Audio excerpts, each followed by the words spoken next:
नमस्कार दोस्तों, आज हम बात करेंगे कि आपने कभी सोचा है कि भविष्य के युद्ध कैसे लड़े जाएंगे। क्या अब सरहद पर गोलियों की जगह आसमान में से ड्रोन बरसेंगे। रक्षा मंत्री राजनाथ सिंह ने अभी अभी एक ऐसी घोषणा की जिसने पूरी दुनिया के होश उड़ा दिए। भारत अब सिर्फ ड्रोन खरीदेगा नहीं बल्कि 2030 तक दुनिया का सबसे बड़ा ड्रोन हब बनने जा रहा है। और सबसे बड़ी खबर है कि भारतीय सेना का वो सेक्रेट प्लान जिससे हर एक जवान के हाथ में अब राइफल के साथ साथ ड्रोन भी चलाएगा। आखिर क्या है ये eagle in the arms concept. Bharat बनेगा ड्रोन हब 2030 तक। चैनल पर नए थे पहले चैनल को सब्सक्राइब कर लीजिए ताकि ऐसी ही हर अपडेट आप तक सबसे पहले पहुंच सके। आपके एक सब्सक्राइब बटन से हमें मोटिवेशन मिलता है इस पे काम करने के लिए, आगे बढ़ने के लिए। ड्रोन ही भविष्य का हथियार है। ईरान इजरायल युद्ध के बीच राजनाथ सिंह का बड़ा ऐलान। कल दिल्ली में हुए नेशनल डिफेंस इंडस्ट्रीज कॉन्क्लेव में रक्षा मंत्री राजनाथ सिंह ने साफ किया कि रूस यूक्रेन और ईरान इजरायल के युद्ध ने दुनिया के एक करवा सच दिखा दिया है। अब ड्रोन ही अल्टीमेट वीपन है। राजनाथ सिंह ने कहा कि भारत को 2030 तक आत्मनिर्भर बनना ही होगा, लेकिन यह एक ट्विस्ट है।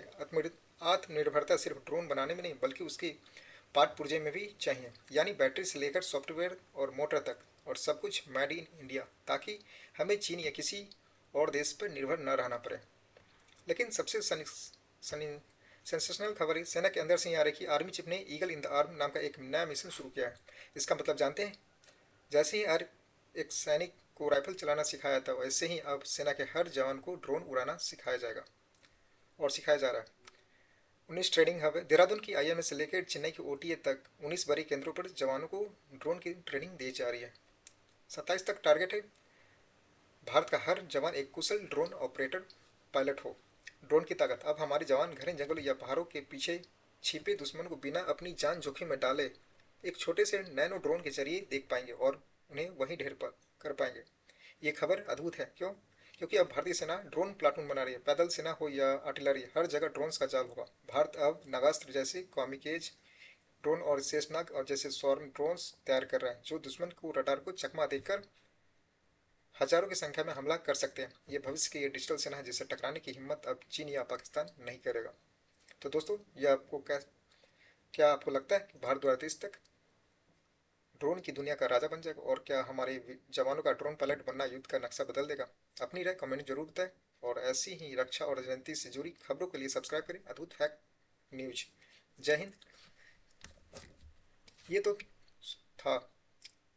आप देखिए इस स्लाइड में 19 मार्च 2026 यानी गुरुवार को ड्रोन प्रौद्योगिकी में आत्मनिर्भरता का आह्वान करते हुए उद्योग जगत के हितधारक से आग्रह किया कि वे 2030 तक भारत को स्वदेशी ड्रोन निर्माण के वैश्विक केंद्र के रूप में स्थापित करने के लिए मिशन मोड में काम करें। 19 मार्च 2026 को नई दिल्ली में आयोजित राष्ट्रीय रक्षा उद्योग सम्मेलन नेशनल डिफेंस इंडस्ट्री कॉन्क्लेव एनडीआईसी को संबोधित करते कहा, मार्क्स सेंटर में आयोजित राष्ट्रीय रक्षा उद्योग सम्मेलन में सूक्ष्म लघु और मध्यम उद्यमों एमएसएमई स्टार्टअप्स अन्वेषण नीति निर्माता और को संबोधित करते हुए श्री राजनाथ सिंह ने कहा कि सच्ची आत्मनिर्भरता ड्रोन को असेंबली करने से कहीं आगे जाती है और इसमें महत्वपूर्ण घटकों का घरेलू स्तर पर निर्माण भी होना शामिल है।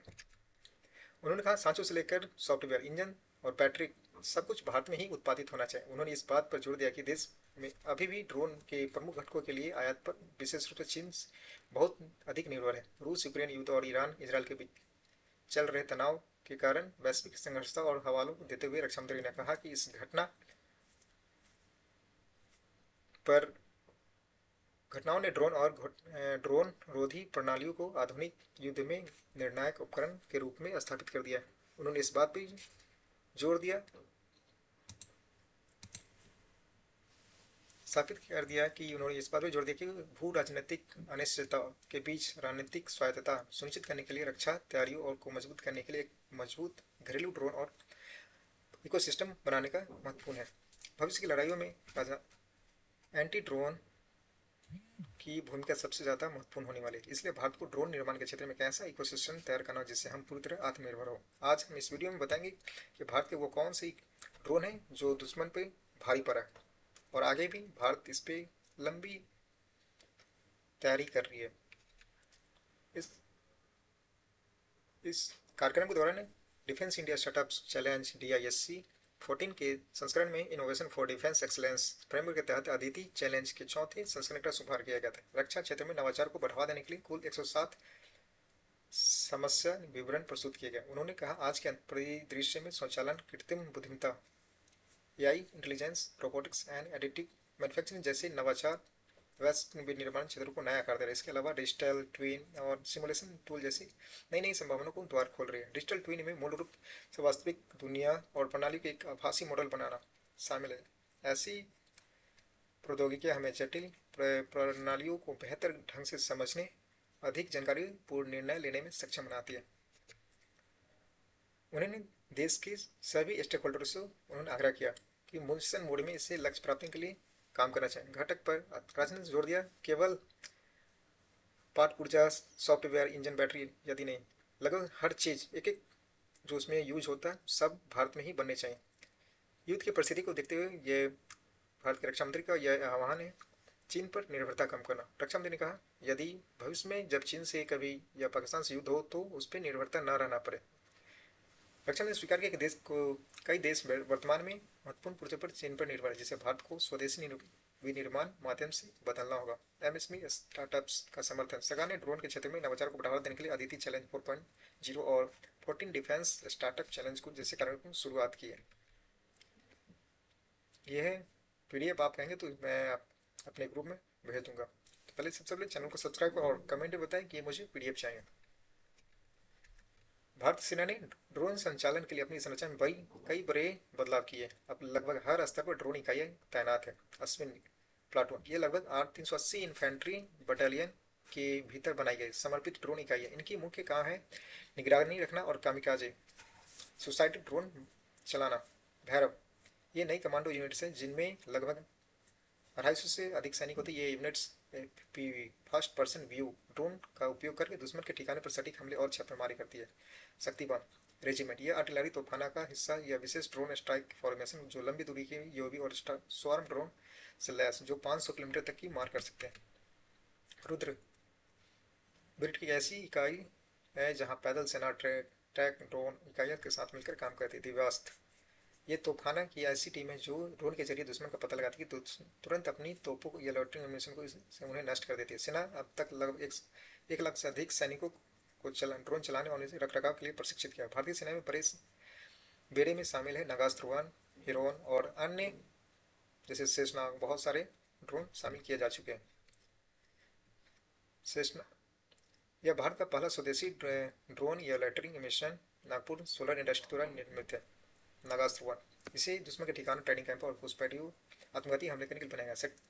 यह जीपीएस की मदद से लगभग 2 मीटर की सटीकता के साथ अपने लक्ष्य को भेज सकता है। रेंज, यह 30 से 60 मिनट तक हवा में उड़ सकती है। इसकी मार्ग क्षमता लगभग 15 से 30 किलोमीटर है। खासियत, एवोर्ड एंड रिकवर्स, यदि मिशन के दौरान लक्ष्य नहीं मिलता या हमला रद्द करना पड़ता है तो इसे पैराशूट के जरिए सुरक्षित वापस दोबारा बुला का इस्तेमाल किया जा सकता है, यानी रियूजेबल। वजन, यह केवल 9 किलो का पोर्टेबल ड्रोन है जिसे सैनिक अपनी साथ पीठ पर रख सके में ले जा सकते हैं। और इजरायल द्वारा विकसित है एमएलई मेल मीडी लॉन्ग एंड्योरेंस ड्रोन। यह उपयोग भारतीय सेना, वायुसेना और नौसेना तीनों कर रही है। मुख्य रूप से इसका उपयोग लंबी दूरी की निगरानी सर्विलांस के लिए किया जाता है और खुफिया जानकारी के लिए। रेंज, यह 45 घंटे तक हवा में रह सकती है और 35,000 फीट की ऊंचाई तक उड़ सकते हैं। सैटेलाइट लिंक, इसमें सैटेलाइट कनेक्टिविटी जिसके इसे सैकड़ों किलोमीटर दूर स्थित बेस से भी नियंत्रित किया जा सकता है। सेंसर, इस दिन रात काम करने और कैमरों की सिंथेटिक अपर्चर रडार से लैस है जो खराब मौसम या कोहरे में भी साफ तस्वीरें ले सकता है। क्षमता, यानी यह अपनी सीमा के भीतर रहकर भी दुश्मन के इलाके में 20 से 40 किलोमीटर अंदर तक खुफिया जानकारी निकाल सकता है। यह नगस्त इंडिया का इंडिजीनियस ड्रोन। शेषनाग, इससे भी हाई वर्जन आ गया। शेषनाग 150 भारत का अत्याधुनिक ड्रोन, लंबी दूरी का स्वार्म अटैक ड्रोन। इसे बेंगलुरु स्थित न्यू स्पेस रिसर्च टेक्नोलॉजी द्वारा विकसित किया गया है।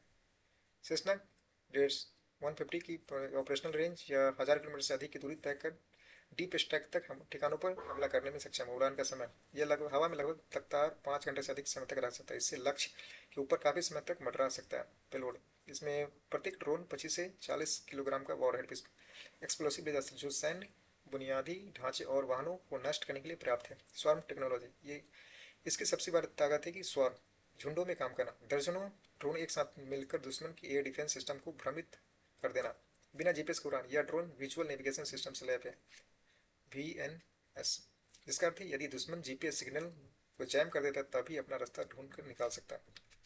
यह वीडियो कैसा लगा कमेंट जरूर बताइए। चैनल पर नए तो प्लीज चैनल को सब्सक्राइब करिए। मिलते हैं दूसरे तब तक के लिए जय हिंद।